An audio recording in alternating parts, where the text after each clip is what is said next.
Hello, this is Miss April, and today we are making a greeting card. I think this is the perfect time to send your friends and family a letter in the mail. You don't have to have a Silhouette machine to create your own greeting cards. There are many ideas you can find online, and I hope this video inspires you to get creative with your cards. I kept seeing insert greeting cards that you can create using a Cricut machine and special mat. Since I don't have that, I decided to try making my own. Follow along to create one. To create your insert card, you're going to want to start off by creating the card base. So we're going to draw a rectangle. We're going to make a card that is 5 by 7 inches. So we have here an approximate size, and we're going to size it over here.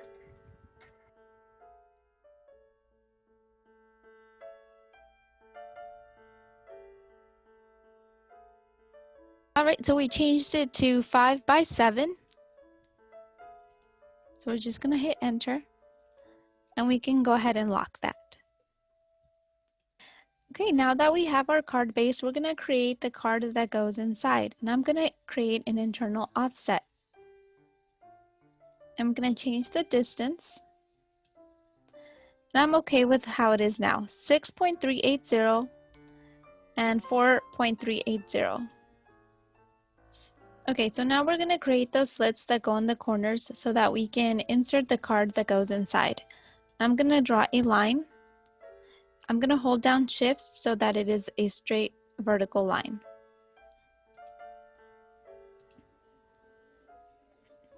Now it has to be at an angle, so I'm going to do a 45-degree angle. So I'm going to go to the transform panel and I'm going to make it rotate by 45 degrees. And then I'm just going to drag it over here. Once it's there, I'm going to zoom in.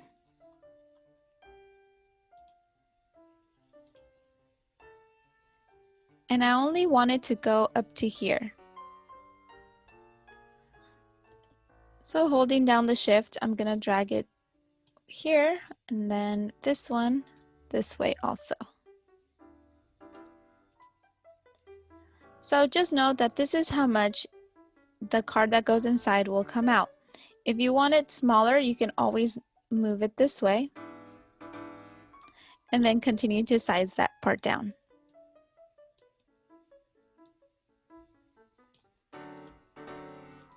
Okay, I've zoomed in and I just use my arrow keys so that I can move it just a tiny bit, just to make sure that it goes up to that line and this line right here. Then I get to zoom out. Okay, I have zoomed out. Now that I have that one, I have to create the ones here, here, and here. I'm going to open my replicate panel and I'm going to duplicate right. Now that that's complete, I'm going to go to the transform panel. Next, I'm going to hold down Shift so that I can select both the inner rectangle and this line, and I'm going to align right. Once that's done, I'm going to keep holding down Shift and I'm going to align bottom. Okay, we created this slit at the bottom right-hand corner, so now we need to create these two. Now that we have this one, I'm going to open the replicate panel again. Okay, now that I have that open, I'm going to mirror left, and I've created a copy here. Okay, now I have that one selected, and I'm going to select the inner rectangle, and I'm going to align left. Great, now I have that one. Okay, now I'm going to duplicate right, select the inner rectangle, and this line that we just duplicated, open transform again, and then we're going to align top, and then align right. All right, so now we have all the 4 slits that we need, and we're going to move the inner rectangle off to the side. I'm going to go ahead and left click and hold down so that I can select all of these, and I'm going to group. So now they won't move anymore. Okay, now what we're looking at is the front of our card, and I need to create the back of our card. So I'm going to create another copy right here to the left-hand side. You hold down Control, and then you're going to click on the left arrow key on your keyboard. Okay, now that we have that, I'm going to click on the right arrow on my keyboard so that it can kind of overlap the first rectangle that we have here. It kind of nudges it to the right just a little bit. Okay, so now that it is overlapped, I am going to ungroup this one. And we're going to get rid of these because we don't need these on the back of our card. So I'm just clicking and I'm hitting delete. Okay, so now we can go ahead and weld these two rectangles. So I just selected both, and you can click weld up here also. So when we do that, it ungroups these right here. So we're just going to select and group again. Okay, so now what we're looking at is the front of the card here and the back of our card.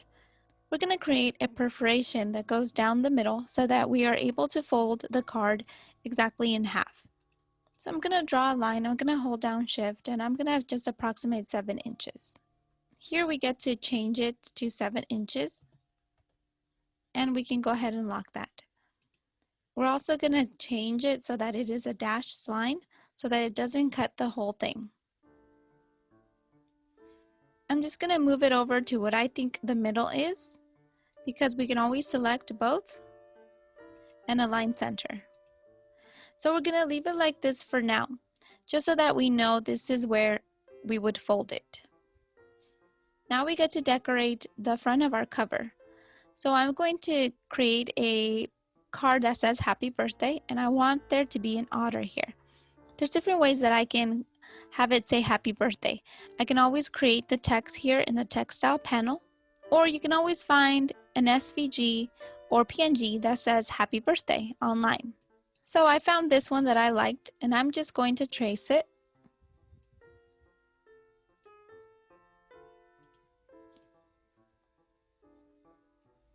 And I'm going to change the size so that it fits within our card. Next, I'm going to find an image of an otter that I can add here. All right, so I found this one, so I'm just going to trace this one. And again, I have to make it smaller so that it fits within the card. In order to see what your card is going to look like, you can always fill it in with color. All right, so now what we have to do is make compound paths so we can see where the gaps are going to be. All right, remember the perforated line that we created? We're just going to move it off to the side. We're going to select all of these, and we're going to make compound path. Next, we're going to go ahead and drag this over and see how it drags it over to the behind of the card. So we're just going to move it to the front. We have up here, it says bring forward.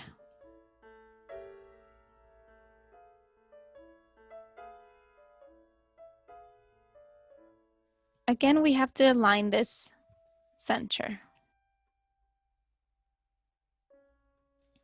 All right, so there we have our card.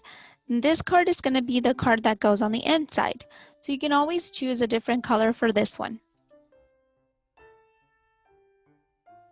If you take a look at the other examples that I showed you, they use very interesting patterns on their paper. Some of them are even metallic, or they have nice texture on them.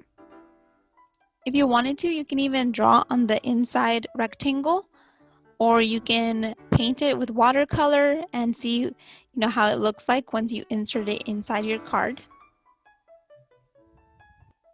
So just imagine that the rectangle on the inside had a pattern like this, and so that's how it would look like. Now what if it was checkered? Okay, before we hit send, there's just some changes that I had to make to our design. Just like we did in our last video with our bookmark, I had to create objects here like circles or squares and then weld them together to the rest of our card. The reason why I did that is because if I hadn't created this little slit right here, this part of the P or the A would have been cut off. The same thing would have happened with the Y, the A, and the R. For instance, if you take a look at this star right here, this inner star, this little one, is going to be cut off, but that's okay. I don't need this one. I also created the circles a little bit bigger because I noticed that they were too tiny and they might not even show up on the card.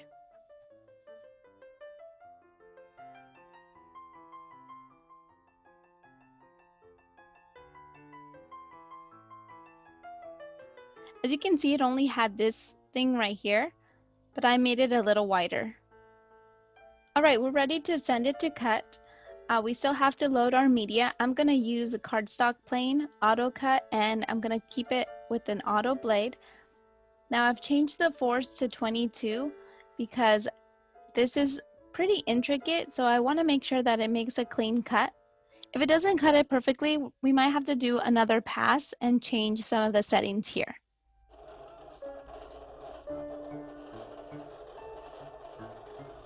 All right, now that we've sent our card, we're gonna send the inside. So I'm just gonna move that off to the side, and I'm gonna drag this one here. And I'm going to load my cardstock onto my mat. I'm gonna load it onto the silhouette. And once I'm done, I'm gonna click send.